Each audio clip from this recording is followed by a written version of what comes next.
Œuvre choisie de Mao Tse-tung, tome 4. Période de la Troisième Guerre civile révolutionnaire. La vérité sur la médiation des États-Unis et l'avenir de la guerre civile en Chine. Entretien avec le journaliste américain A. T. Steele. 29 septembre 1946. A. T. Steele. Monsieur, pensez-vous que l'effort de médiation des États-Unis dans la guerre civile chinoise ait échoué? Si la politique des États-Unis continue à être ce qu'elle est, à quoi conduira-t-elle? Mao Tse-tung. Je doute fort que la politique du gouvernement des États-Unis soit une politique de médiation.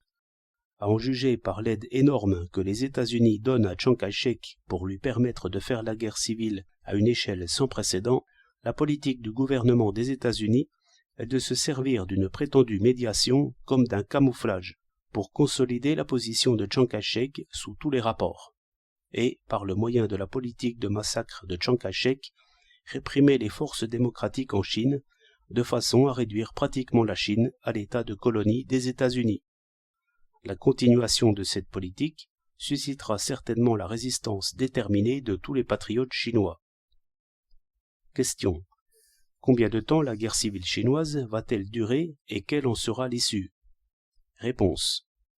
Si le gouvernement des États-Unis renonce à sa politique actuelle d'aide à Chiang Kai-shek, retire ses forces stationnées en Chine et applique l'accord conclu à la conférence de Moscou des ministres des Affaires étrangères de l'Union soviétique, des États-Unis et de la Grande-Bretagne, il est certain que la guerre civile chinoise se terminera à une date rapprochée.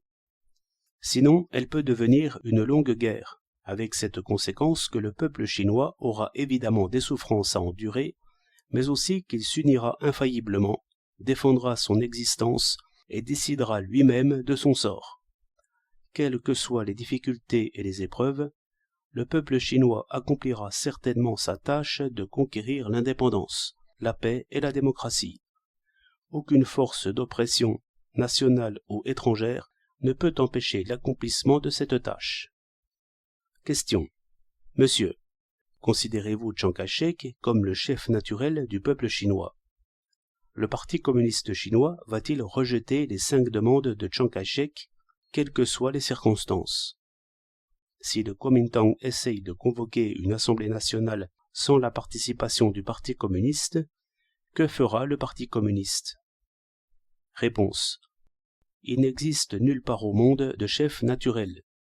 Si Chiang Kai-shek traite les problèmes politiques, militaires, économiques et autres de la Chine conformément à l'accord de trêve signé en janvier dernier et aux résolutions communes alors adoptées par la conférence consultative politique, et non selon les 5 demandes ou 10 demandes qui sont unilatérales et contraires à l'accord et aux résolutions communes, nous sommes toujours disposés à collaborer avec lui. L'Assemblée nationale doit être convoquée en commun par les différents partis politiques, conformément aux résolutions adoptées par la conférence consultative politique. Sinon, nous nous y opposerons fermement.